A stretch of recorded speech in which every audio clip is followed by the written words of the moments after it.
Hi Dhairyya. A very good morning to you from India, and of course, good evening at your end. How are you doing today?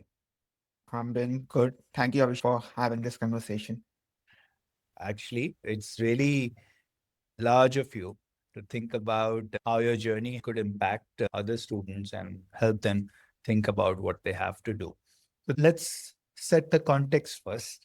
You've gotten into a master's program at Stanford University. That's a fantastic achievement. And it's the second master's that you would be committing to. It would be a good idea if you give us a little bit of context as to what your journey has been like, and then we can dive deep into it. Since childhood, I was really excited into computer games, and that led me into softwares. After 12th, wanted to be a software engineer, and I got into software engineering in India, a state university in India. And one of the very first jobs out of that was about product management. That's why I went and applied to a few master's universities back in 2018. And I got into Carnegie Mellon, and I got the opportunity to come and study the software management course at Carnegie Mellon. Yeah, this was 2019 August, and the course was for 16 months. It ended around December 2020. I was fortunate enough to get a job at Microsoft to further own the skills of product management. And during that time, I understood how to build a product basically. But there are more factors which goes into making something more successful. So I wanted to learn more about organizations, companies, and also more about how to build AI and ML models. So I was just curious about a lot of things. And I wanted to build on what I had already studied. I came across management science and engineering at Stanford. It fit the background I had. It provided a little bit of everything I wanted to do.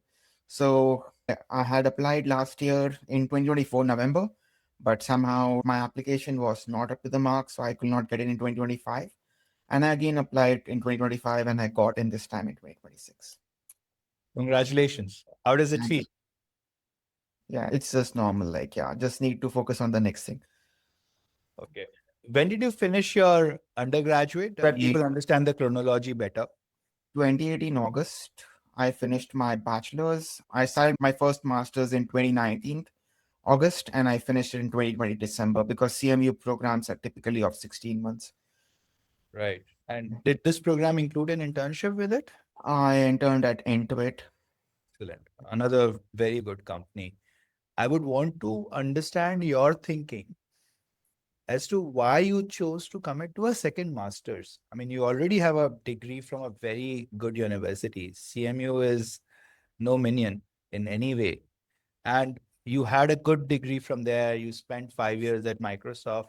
So, what was the underlying thinking when you said that, look, I want to do another master's? Just curiosity and love for learning. I wanted to learn about how do we build an organization compared to a product, and like how do we like go about building AI/ML models. At CMU, I learned and improved my qualitative aspect, but I did not have the rigor. And at work, I just felt I just had a desire to learn. So that's why I decided, okay, because it takes a substantial effort when you have a full-time job to go back and reinvest into grad school and apply to it. Absolutely.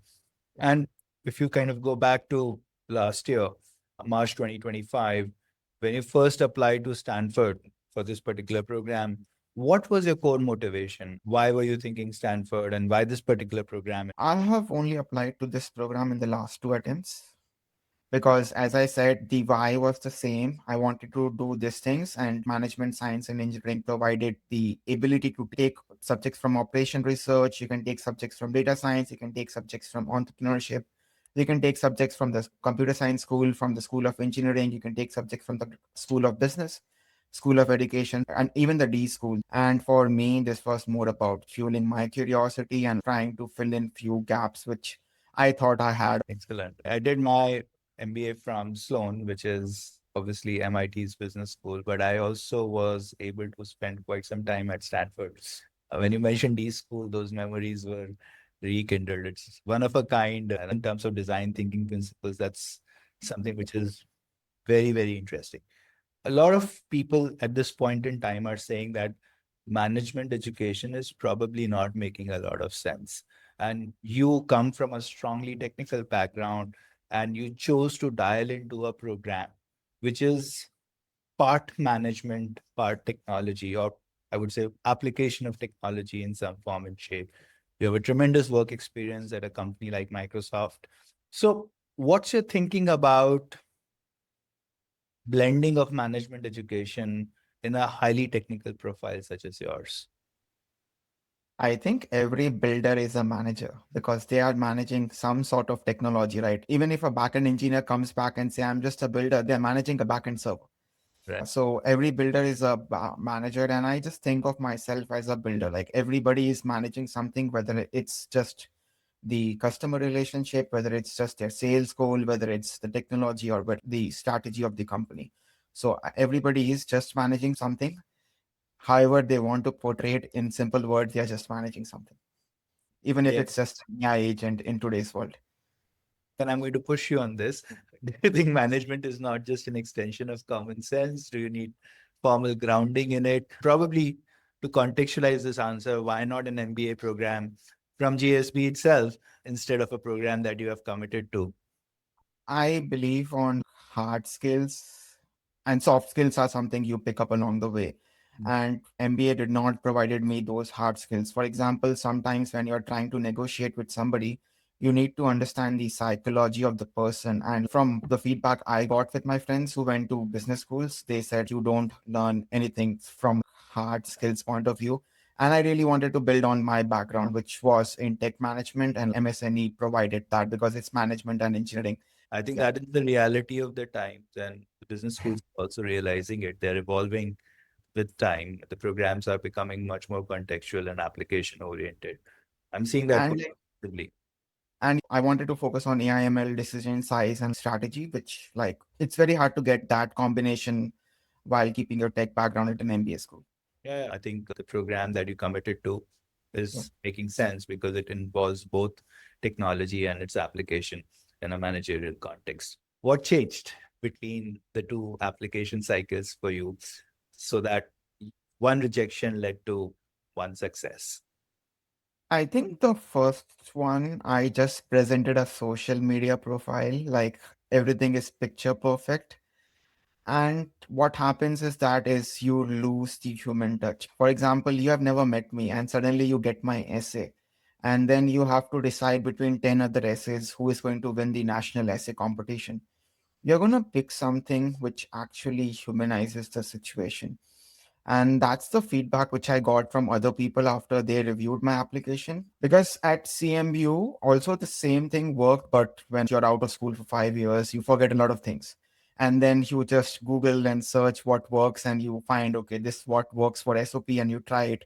And then things don't work, and then you're like, okay, what did I do wrong? And when you go and ask people, they tell you the same thing which you have done long back, but you've just forgotten. So you need to present and human, which I had forgotten to present. And that was a very simple, basic error I had made. So, do you think if you had approached the process differently, not a social media profile where everything looks good, everything looks picture perfect, but the real Dhairya in the 2025 cycle itself, do you think you would have had a different outcome? Yes, I think so. So, by extension, did anything significantly change apart from the way you presented yourself this time around when you applied to Stanford? So there were a few personal and professional changes. I moved to work on a new product at Microsoft. Like I started working from 0 users and I scaled it up to 100 million users. So this was like a good professional experience in that period, in the period of 1 year. And personally, there are a few things which happened. And so I just incorporated it into the application. I don't think there were major changes apart from the way I presented it. Understood. Let's try to go into the mindset of a person who has seen rejection in some form and shape, or a ding as it is popularly called. How did it land on you and how did you process it? At what point in time did it stop feeling like a rejection and stop feeling like, okay, this has happened, let's move on in life? But it never was like that. And then how did you start thinking about application proactively, if at all, in a very advanced manner? Talk to us about your mindset. How did you process it? And when did it become real for you in terms of action steps? I think it was a Thursday evening back in 2025. I was continuously checking that year. I opened it and it was a reject, but in my mind was like I had a clear why, I had a clear strong how. I had researched the program and I written an SOP which follows the standard template. So I was like, okay, what went wrong? I called up my mom. It was like 4 a.m. in the morning in India. And she was also accepting an admin because I had done the groundwork before. And actually, I had taken some courses at Stanford. So I had also transferred those credits. So they knew what my academic performance was going to be at the course. I was a little shell shocked that day, the next 2 days. On Sunday morning, I just was like, okay, it has happened. My mom was also encouraging me, let's do it again. If your why is strong and you think you can do better, you can do it again. And I thought I could do a better application because the application I put together in 2025 was just 3 months effort. I had a little bit more rope this time. I knew a few people who were studying at the program. So I pinged and I reached out to 20, 12 people on LinkedIn connections. By night, I had 4 or 5 people who had accepted the request. So I sent them my application and they said they'll give me the feedback. Within 3, 4 days, I had feedback. And the pattern across the feedback was like, we don't know you as a person. It's very hard to vouch for you. Everything is so picture perfect. People need to understand like who you are, what you do, why you do it, and all those things. So I was like, okay, I need to work on that. So from after like maybe on the 8, 9 day after the rejection, I even started working on my SOP. And I did not stop working on my SOP till October end. I was working on my SOP continuously. Whenever I used to get time after the office, weekends, I just used to work on the SOP. During the process, it became so in tune that the other two essays, the learning enrichment essay, and there's an additional information section, those essays came in one sitting. So I wrote those essays in one sitting and I was done. I just kept working on the SOP. And then along the way, those people continuously gave me feedback. And they said, you need to present a holistic person. You need to make sure that each aspect presents a different attribute of you. So I took that advice and I just made sure that, okay, the LORs were complementing the SOP, not just repeating what was there in the SOP. I also changed my recommenders this time, but I made sure my SOP was the best SOP I could ever produce in my life. I had put in 8, 9 months effort into it. Yeah. I think you're making a very important point there. Yeah. And if I may paraphrase, you are saying that there are different parts of your application and each part plays a different role, and you don't want to repeat information from one part to the other. So, SOP, which may give the underlying thinking or reflection about your journey, your CV or resume, which talks about what you've done in a factual manner, your letters of recommendations, which give a supervisor or an academic perspective in terms of what kind of journey you've had, and the additional essays, which kind of cover different aspects which are not covered elsewhere, so that you have a holistic picture. Let's get into a little bit more depth. And I think this would be relevant for not just second time applicants, but also people who are applying for the first time. What do you think constitutes a good SOP? Definitely not something from the chatbot or LLM. So there is substance, there is grammar. LLM can produce perfect grammar, but it can't produce substance. Substance can only come from you. So that's one thing people need to learn. LLM can't substitute your writing because you can only provide substance. That's first thing. I think what people have forgotten, and I also did, was we ignored the prompt. So example, like when you get an essay in school, you read the question, you read the maths question, and you basically try to answer that. In the SOP, we ignore the prompt and we just write whatever we want. This time I made sure that I just was answering the prompt. Even the feedback I was getting, I was just filtering it against the prompt because people were telling a lot of things. I just wanted to focus on the prompt because that's what I was going to be evaluated against. So I focused all my answers against the prompt and I made sure all the aspects of the prompt were covered in equal weightage. Like nothing was more, nothing was less. And even the way the prompt was structured, my essay was also structured in that same way. So if they started with something, I also started with that thing, and then the essay flowed that way. So you're essentially saying it's the content that matters rather than the English. I mean, you can Yes. probably Yes. use a generative AI model to improve the English, but Because it's the because content which matters. when a person reads it, they can say which essay has depth. It's basically the essay competition. If you have 10 essays, you can tell which essay has a depth in it versus which is superficial. I still want to dive a little bit deeper into this.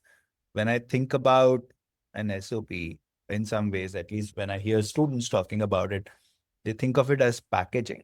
The underlying material is already there in your profiles, which becomes apparent when you look at the application itself, your CV, your LORs.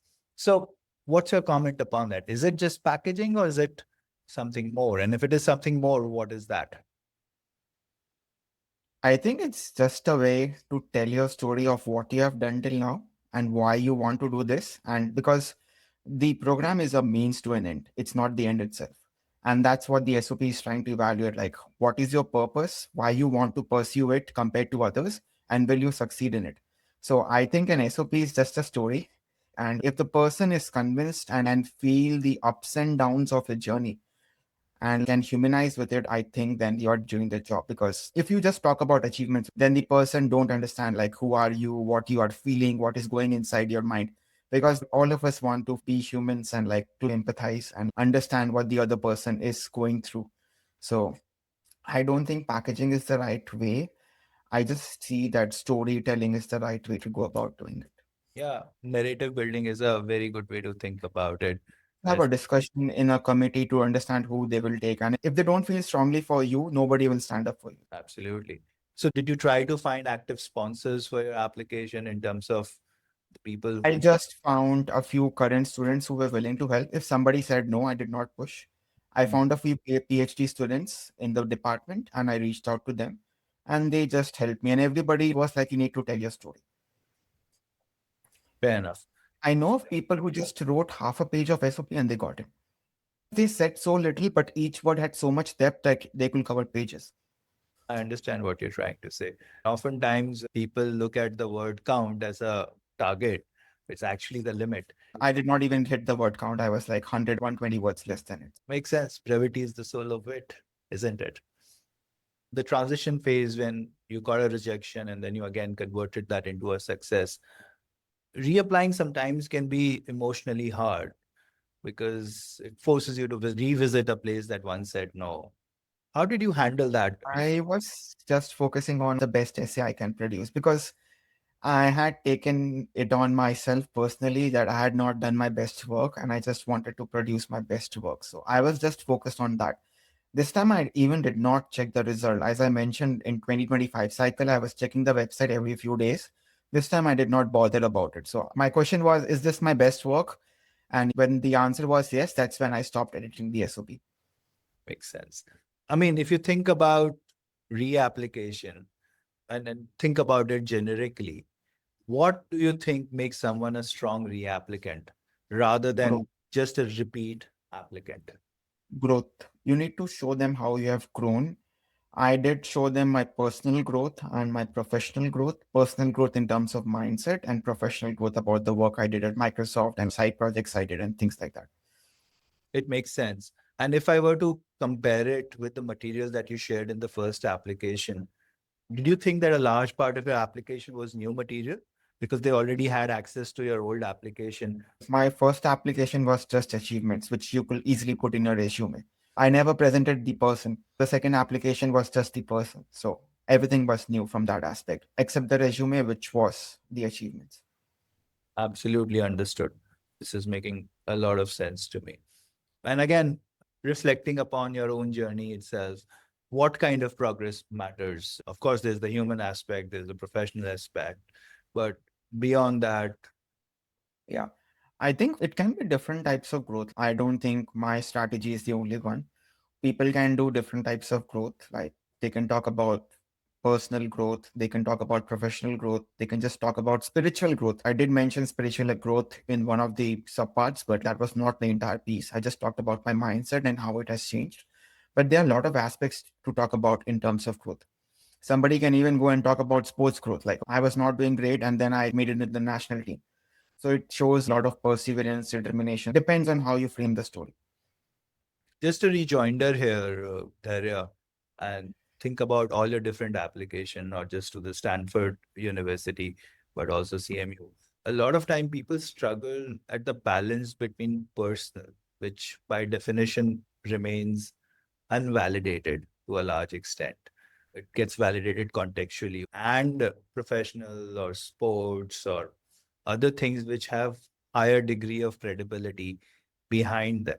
So, what is the right balance if you were to think across all your applications and say, look, this is the right balance? Of course, there may not be a set formula, but there could be a right balance or a balance which shifts in different scenarios. I think the resume covers professionalism, the form covers professionalism and demographic information. The LOR talks about your work and study ethics and your academic potential, like those are covered. The additional essays can focus on different attributes depending on the essay. But the SOP is the only place where you can show who you are as a person, what drives you, and why you want to do this. That's a fair assessment, I think, and that's a good advice also. SOP is the place where you unveil the person as it is. Yes. Again, Because everybody applying to a top 10 has great extracurriculars, great scores, everything is great. And it's only the essay which is going to differentiate you from the others. related question, do you think your essay changes for different universities? I mean, you applied to one, I get that, but would it be the same story had you been applying to any other university? I think 70% of the essay will remain the same, 30% of the essay about why this university, because like what I did, why I'm doing this, how will this help me, what are my goals. Those pieces will remain the same, but why this university, that piece will change. Understood. This is making a lot of sense. And what do you think should be the timeline of the examples that you mentioned for someone like you who has about 5 or 6 years of experience, already an existing master's? What was the timeline of your experiences that you were talking about? Talking about the last 2 years, my resume went up to 5 years, but all my essays were talking about last 2 years in both the applications. Any particular reason for that? Because if it's a personal thing, you can probably cover a longer time. I I just got a master's in 2020. So I needed to counter why I wanted a second master's, and because something changed within me in the short period of time, because I was applying for the second master's. So I needed to counter those questions. So I just have to focus on the immediate past to address those questions. If somebody is applying for PhD and they start with their childhood, that does not make sense, because if they have already done a bachelor's and master's, then they have to start with something from their master's at least. Then you have to say what's changed between the master's and the PhD. Understood. Last few questions, Darya, and you've been very patient and you've given very good answers. What do you think should be your message for a student who has just been rejected from a dream school today? What's the first thing you think they should do next?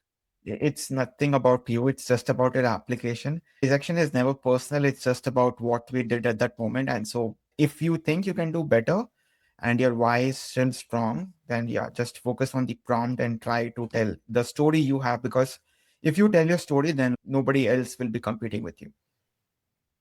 And what is this one thing that they should definitely not do?